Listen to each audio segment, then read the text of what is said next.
Welcome back, Halo followers. Today I want to break down Halo Shadows of Reach, but rather instead of the entire book, just 5 key story details that basically summarize everything you gotta know about this book that also pertains directly to Halo Infinite's story. So I've been meaning to do this video for quite some time for those people that don't want to watch my 1 hour long recap of the book. Also, if you have, you may have missed these things while reading. But guys, be sure to smash that like button blue and subscribe. Join me on the journey of following Halo for over 9 years, going on to 10. This video is sponsored by Audible. Start your trial with Halo Shadows of Reach, the full audiobook for 30 days. Link down in the description. So obviously there are spoilers in this video that should be pretty given, right? But I want to start with number 5. And this one is kind of obvious, but I believe a part of this book will actually be the first mission in Halo Infinite. So we saw the first cinematic, which was revealed in E3 2019, but I think right after that cutscene where Master Chief exits the Pelican, we have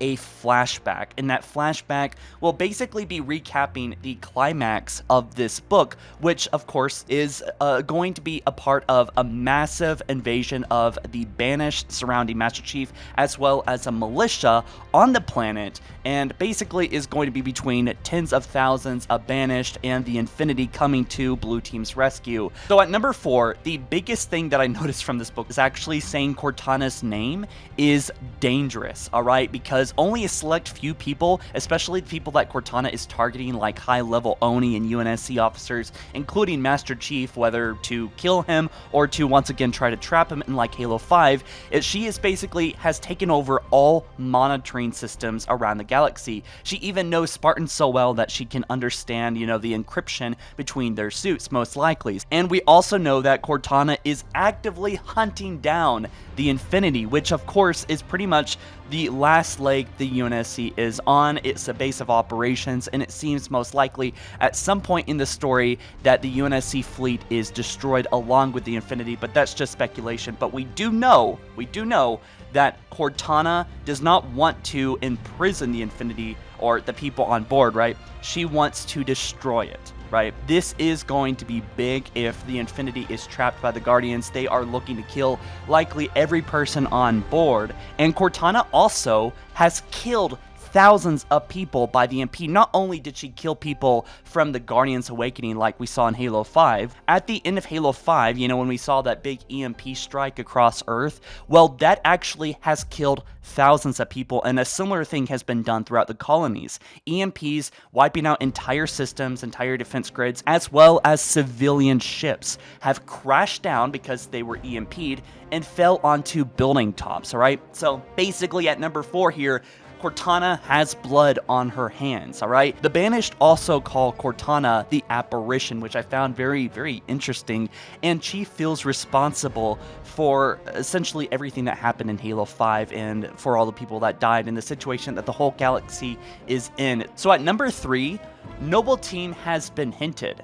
Let me explain. So we do know from the book, right, that Noble Team was mentioned at least once, right? I counted just one time. When Blue Team was dispatched to Reach on this top secret mission to extract 4 packages from Castle Base, all they knew was that there was a lockbox with an Avar Saber logo imprinted on the lid and 3 cryobins, which most likely included brains, but we'll talk about that later. But we do know that the Avar lockbox was a huge mystery. It had the same emblem of Sword Base on the box, and John actually heard whispers, this is coming right from the book, that he had heard whispers that Noble Team had conducted an operation at Sword Base during the fall of Reach, and John suggested that there could be a connection, which I really don't have any theories exactly on as to how that might connect to Noble Team and in Halo Infinite, but I thought that was very interesting because I'm sure some lore masters out there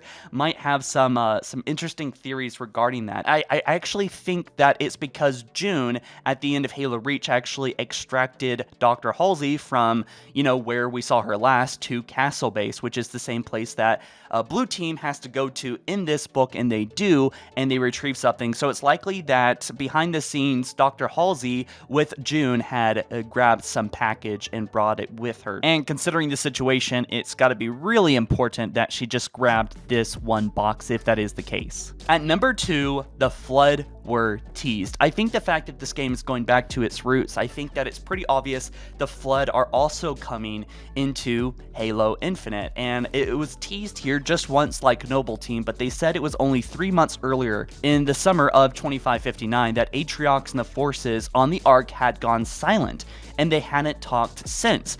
And that only happened to be right when the Flood broke out from High Charity. So it really shouldn't come to anyone's surprise that the Banished are afraid of the Flood, but also Master Chief, right? And I think the Flood are going to be on Zeta Halo. I think they are going to break out, and it is going to be crazy having a third faction in this UNSC versus Banished now versus Flood kind of war going on here. And at number 1, the biggest thing that I want all of you guys to know is that Blue Team found the packages inside Castle Base, right, at the end of the story.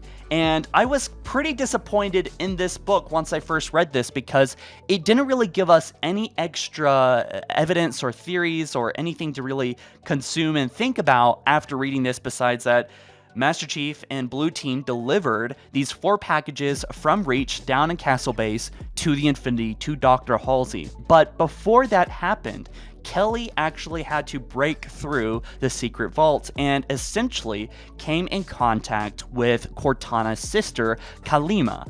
And this is absolutely interesting because Kalima has long been dead. She was shut down at the fall of Reach with the White Glove operation, most likely. And essentially what they ran into was a sub-protocol. But Kalima was one of the earlier iterations of Cortana.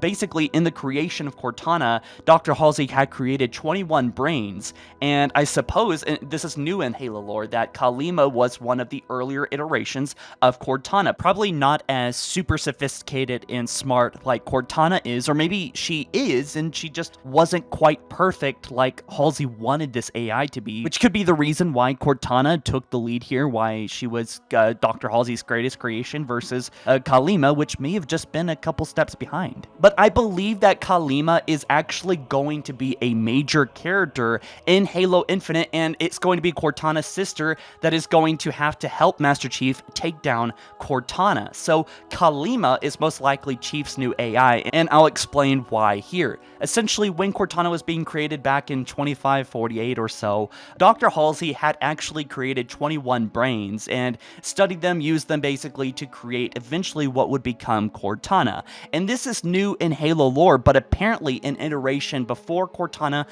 there was a earlier iteration of Cortana, and her name was Kalima. Cortana's sister, right? So called. And this is absolutely illegal what Dr. Halsey did. Of course, she had the help of Oni to do it, but only a few people know of her existence. But it is said explicitly in this book, if Halsey had been honest with Thomas Lasky, and if Palmer knew, she would arrest Dr. Halsey right away, despite all the crap going on, despite humanity hanging on by a thread under the thumb of Cortana. She would still arrest Dr. Halsey. And I think that can only mean one thing, is that what Blue Team retrieved at the end of this book and delivered to the Infinity was Cortana's brains, which cannot be replicated or printed anymore since Castle Base is gone and all this tech has probably been wiped out. What we saw at the beginning of Halo 5 was probably a little tease of this, all right? A little tease of Kalima. And maybe I could be completely wrong here, but this is, I believe, been leading up from Halo 5. And one of the very last things we hear about in this book, when Blue Team delivers this package to Dr. Halsey, Halsey says this won't be easy, but it's the only option we have left. But this is a prelude to Halo Infinite, which means I think a few of these things have weight. You know, the author said, don't dig too deep into anything, but I really don't feel like I am. I mean, they went after cryobins that right after interacting with Cortana's sister's ghost, basically. So I think this has some huge implications. I think the Flood are teased for a reason. I think Noble Team and how that's going to be tying into perhaps the first mission that we play on Reach, revisiting Reach and kind of living through the climax of this book will set up the events moving forward, because I think that Kalima is going to be created very early on in Halo Infinite, and that might help explain things a little bit. But guys, be sure to snag yourself that free Halo audiobook or any audiobook you want. I recommend Halo Shadows of Reach if you want to dig deep and learn a little bit more about these things, because it's certainly very intriguing. I've left a lot of stuff out just because I wanted to be very simple with this video. But anyways, guys, I will catch you in the next one soon, and you take care, all right? Peace.